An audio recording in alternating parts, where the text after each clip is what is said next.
నమస్తే, welcome to I dream. నేను మీ మాధురి. మనకి రెగ్యులర్గా ఇప్పుడు ఎవరికైనా గుండెలో నొప్పి ఉంది అంటే స్టంట్ వేయాలి అంటున్నారు.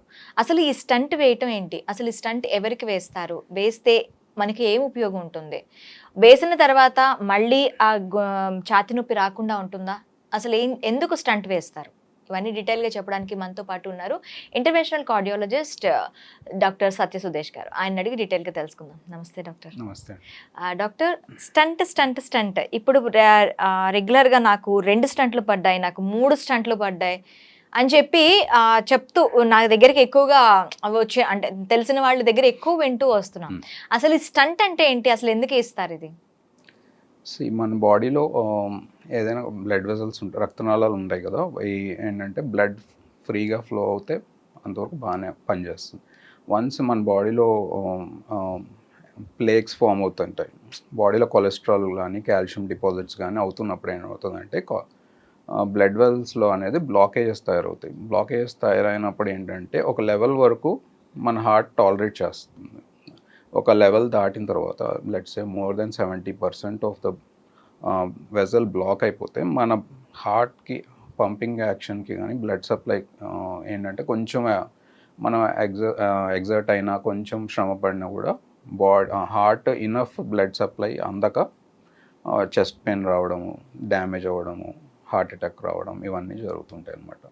సో బేసికలీ స్టంట్ అనేది ఏంటంటే ఆ బ్లాకేజెస్ క్లియర్ చేయడానికి ఇనీషియల్గా వాడతాం. ఏంటంటే స్టంట్ బ్లాకేజ్ ఓపెన్ చేసినప్పుడు మళ్ళీ బ్లాక్ అవ్వకుండా ఒక స్కాఫోల్డ్ లాగా పెడతామంట. That is stunt. ఈ రాను ఏంటంటే ఈ స్టంట్ టెక్నాలజీస్ కూడా చాలా ఇంప్రూవ్ అవ్వకుండా వచ్చినాయి. ఇంతకుముందు బాగా బేర్ మెటల్ స్టంట్స్ అని వచ్చేవి. ఇనీషియల్గా ఏంటంటే అవి దానిలో డ్రగ్ ఏమి ఉండదు. ఇప్పుడు తర్వాత ఏంటంటే డ్రగ్ ఎల్యూటింగ్ స్టంట్స్ అని వచ్చినాయి. అవి ఏంటంటే అది మళ్ళీ బ్లాక్ కాకుండా దాని నుంచి మెడికేషన్ మళ్ళీ రిలీజ్ చేస్తూ ఉంటుంది అనమాట. డ్రగ్ ఎల్యూటింగ్ స్టంట్స్ అంటాం. అది వచ్చింది. దాని తర్వాత మళ్ళీ అడ్వాన్స్డ్ మళ్ళీ second generation drug eluting stents వచ్చినాయి. ఇప్పుడు కొత్తగా బయోవాస్కులర్ అబ్జార్బబుల్ స్టంట్స్, అంటే కొన్ని రోజుల వరకు స్టంట్ ఉంటుంది, తర్వాత అబ్జార్బ్ అయిపోతుంది. సో మామూలు నేటివ్ వెజల్ ఎలా ఉంటుందో అలా ఉండిపోతుంది, స్టంట్ అనేది ఉండదు. ఓకే, అదే అబ్జార్బబుల్ స్టంట్. ఆ తర్వాత మళ్ళీ ప్రాబ్లం ఉండదా? ఆ తర్వాత ప్రాబ్లం ఉండదు. ఓకే. అండ్ ఈ మధ్యగా కొత్తగా ఏంటంటే ఇప్పుడు కొత్తగా డ్రగ్ ఎల్యూటింగ్ బెలూన్స్ అన్న, ఈ not even stent, just balloon with drug. ఏంటంటే మనం డైలేట్ చేసినప్పుడు ఇమీడియట్గా డ్రగ్ రిలీజ్ చేస్తుంది అండ్ బెలూన్ డీఫ్లేట్ చేసినాక ఇంకా స్టంట్ ఏమి ఉండదు. సో స్కాఫోల్డ్ కూడా ఉండదు. సో ఇవన్నీ కూడా సెలెక్టివ్గా వాడుకుంటాం. ఏ పేషెంట్కి ఎక్కడ ఏది రిక్వైర్మెంట్ ఉంటుందో దాని ప్రకారం మనం చూస్ చేసుకుని వాడతాం అన్నమాట. ఓకే. సో ఈ స్టంట్ టెక్నాలజీ ఇవాల్వ్ అవుతున్న కొద్దికి మన ట్రీట్మెంట్ ఆప్షన్స్ కూడా బాగా పెరిగినాయి. ఇంటర్వెన్షన్ కార్డియాలజీలో we are able to better deal with the complex lesions. Okay. అంటే ఇప్పుడు ఈ స్టంట్, ఇప్పుడు మీరు అన్నారు పేషెంట్ని బట్టి ఏది కావాలో అది చేస్తాము. ఈ స్టంట్స్ అనేవి ఎవరికి ఎక్కువగా ఉపయోగపడతాయి? ఏ పేషెంట్స్లో ఈ స్టంట్ వేస్తారు? స్టంట్ అన్ని వేసుకున్నాము అది కాదు. అంటే స్టంట్ వేసినప్పుడు అది మూసుకుపోకుండా మన జాగ్రత్తలు మనం తీసుకోవాలి. కంపల్సరీగా యాంటీప్లేట్లెట్స్ అవి ఆపకుండా వాడాలి. అది లేదంటే మళ్ళీ స్టంట్ మూసుకుపోతుంది.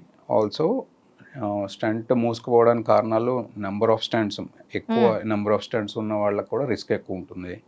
ఎంత పెద్ద స్టంట్ అయితే అంత ఎక్కువ రిస్క్ ఉంటుంది. అండ్ మన life style active smoking, cholesterol ఎక్కువ ఉండడం, ఫుడ్, స్ట్రెస్ లెవెల్స్, ఇవన్నీ కూడా యాడప్ అవుతాయి. జస్ట్ బికాజ్ మన స్టంట్ వేసిన ప్రాబ్లమ్ సాల్వ్ అయిపోతుందంటే కాదు. We have to modify our lifestyle according to the situation. Okay. అంటే ఇప్పుడు మీరు లైఫ్ స్టైల్ మోడిఫికేషన్ అన్నారు కదా, ఈ లైఫ్ స్టైల్కి సంబంధించి ఎలాంటి ఫుడ్ తీసుకోవాలి, ఇంకా వాళ్ళు ఎలాంటి ఎక్సర్సైజెస్ అనేవి చేస్తూ ఉంటే ఈ స్టంట్స్ వరకు, అంటే ఒకసారి ఇది డయాగ్నోస్ అయిన తర్వాత మనకి మ్యాక్సిమం బ్లడ్ ప్రెషర్ ఎక్కువగా ఉన్న వాళ్ళలోని మనకి ఎక్కువగా వస్తుందని తెలుసు. సో ఒకసారి లైఫ్ స్టైల్లో ఎలాంటి చేంజెస్ అయితే ఈ స్టంట్స్ వరకు వెళ్ళకుండా ఉంటారు? సి మనకి ఫ్యామిలీ రిస్క్ ఒకటి చాలా ఇంపార్టెంట్. హార్ట్ అటాక్స్ రావడానికి ఫ్యామిలీ రిస్క్ ఒకటి చాలా ఫ్యామిలీ రిస్క్ అంటే ఫ్యామిలీ హిస్టరీ అంటే జెనెటిక్ పొటెన్షియల్, మన Genetic, జెనెటిక్ okay. రిస్క్ ఒకటి ఉంటుంది. దాన్ని we cannot change. What we can change అంటే మోడిఫైబుల్ రిస్క్ ఫ్యాక్టర్స్ ఉంటాయి ఏవైతే ఉంటాయో. మోడిఫైబుల్ రిస్క్ ఫ్యాక్టర్స్ ఏంటి, మనకు ఇప్పుడు డయాబెటీస్ ఉంది. డయాబెటీస్ మనకు వచ్చిన తర్వాత మనం బ్లడ్ షుగర్ కంట్రోల్లో పెట్టుకోవడానికి ట్రై చేయాలి. అంటే మనం డయటరీ అడ్జస్ట్మెంట్స్ మనం చేసుకోవాలి. లో కార్బ్ డయట్స్, ట్రీట్మెంట్, మందులు కరెక్ట్గా వేసుకొని బ్లడ్ షుగర్ మెయింటైన్ చేసుకోగలిగితే ఒకటి. రెండవది స్మోకింగ్ హ్యాబిట్స్ కానీ, dietary habits and fry items, బయట స్ట్రీట్ ఫుడ్ తింటున్నప్పుడు వాళ్ళు అదే ఆయిల్లో రీయూజ్ చేసి that is more risky. Fry items అవన్నీ కొంచెం తగ్గించుకొని సాల్ట్, లో సాల్ట్ డైట్, హైపర్టెన్సివ్ ఉన్న వాళ్ళలో లో సాల్ట్ డైట్ విల్ హెల్ప్. అట్లానే వెయిట్ లాస్, మనం ఒబిసిటీ చాలా ఇంపార్టెంట్. ఎందుకంటే ఒబీస్ పేషెంట్స్లో ఇన్సులిన్ రెసిస్టెన్స్ ఉంటుంది. ఇన్సులిన్ రెసిస్టెన్స్ ఉన్నప్పుడు ఏంటంటే బాడీలో ఇన్సులిన్ లెవెల్స్ బాగున్నా కూడా అవి సరిగ్గా పనిచేయదు. దాంతో ఏంటంటే షుగర్ కంట్రోల్లో ఉండదు. ఇట్స్ కాన్స్టెంట్గా మన బాడీలో ఇన్ఫ్లమేటరీ స్టేట్ తయారవుతుంది. ఇన్ఫ్లమేటరీ స్టేట్ ఉన్నప్పుడు ఏంటంటే రక్తనాళాలు దే ఆ స్ట్రెస్కి కంటిన్యూస్గా గురయ్యి దే ప్లేక్స్ అనేది ఫామ్ అవడము, అబ్స్ట్రక్షన్ పెరిగిపోవడం, ఇవన్నీ కూడా ఒకదాని తర్వాత ఒకటి ఏంటంటే ఇంక్రీజ్ అయిపోతుంటుంది అన్నమాట. అయితే కొంతమందిలో మనకి సడన్ గా జిమ్ చేస్తున్నాడు, ఇప్పుడు ఎక్సర్సైజెస్ చేయాలంటారు, జిమ్ చేస్తున్నప్పుడు చాలా మంది కొలాప్స్ అయ్యి హార్ట్ అటాక్ వచ్చి పడిపోతూ ఉంటారు. అది దేనికి కారణం అంటారు? అది సడన్ కార్డియక్ డెత్ అని అందరికీ రావు. కొంతమందికి ఏంటంటే నేను అందుకే కొంతమంది అన్నాను.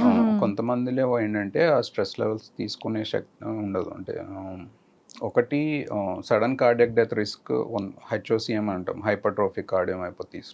వాళ్ళు ఏంటంటే అబ్స్ట్రక్షన్ ఉంటుంది, డైనమిక్గా అబ్స్ట్రక్షన్ ఉంటుంది. హార్ట్ పంపింగ్ అప్పుడు బ్లడ్ సప్లై సరిగ్గా లేక అబ్స్ట్రక్షన్ ఉన్నప్పుడు ఏంటంటే సడన్గా సింకోప్ వచ్చేసి సడన్గా అరిథ్మియాస్ రావడము, హార్ట్ ఇర్రెగ్యులర్గా కొట్టుకోవడము. దానివల్ల ఏంటంటే అరిథ్మియాస్ వచ్చినప్పుడు దే విల్ సడన్లీ అరెస్ట్ అవుతారు. అది ఎవరు అనేది మనం స్క్రీనింగ్ చేసుకుని, ఎవరు రిస్క్ ఫ్యాక్టర్స్ ఉన్న వాళ్ళలో మనం స్క్రీనింగ్ చేసుకుంటాం. అందరికీ చేయము, అంటే ఫ్యామిలీ హిస్టరీ ఉన్న వాళ్ళలో చేసుకుంటాం మామూలుగా. యాక్టివిటీ లెవెల్స్ అంటారా, మనం మోడరేట్ టు సివియర్, మనం జనరల్గా డైలీ యాక్టివిటీలో మనం మోడరేట్ యాక్టివిటీ చేసుకోవచ్చు. Aggressive cardio work 2 to 3 times a week is good. ఎందుకంటే హార్ట్ పంపింగ్ యాక్షన్ అనేది మెయింటైన్ చేసుకోవడం చాలా important. Okay doctor, thank you very much.